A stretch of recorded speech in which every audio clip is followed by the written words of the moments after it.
बिस्मिल्लाहिर्रहमानिर्रहीम। English subject unit number 1 lesson number 3 can I play. मैंने कल आपको फर्स्ट पिक्चर्स की यहाँ तक चैप्टर याद कराया था। आज है reading THIS this, IS is, FIZA Fiza, this is Fiza, ये फ़िज़ा है। पिक्चर में देखें, फ़िज़ा की तस्वीर है, ये फ़िज़ा है।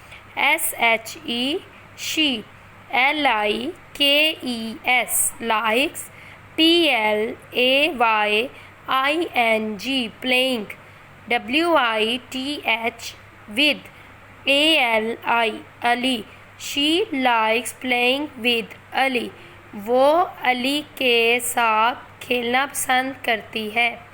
ALI Ali, IS is, FIZAS Fiza's, BROTHER brother, Ali is Fiza's brother, Ali Fiza का भाई है।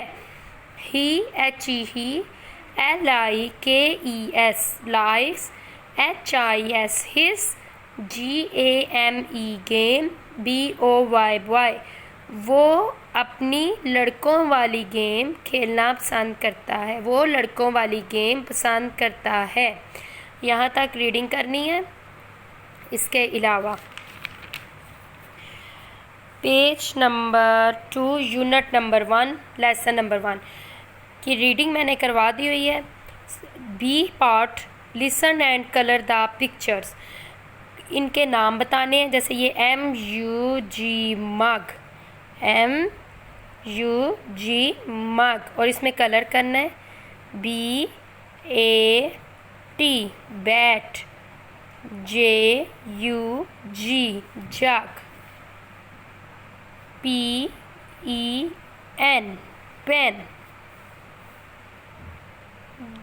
DOG dog, BUS bus, HEN hen. ये होमवर्क है, होमवर्क करना है इसका। Thank you.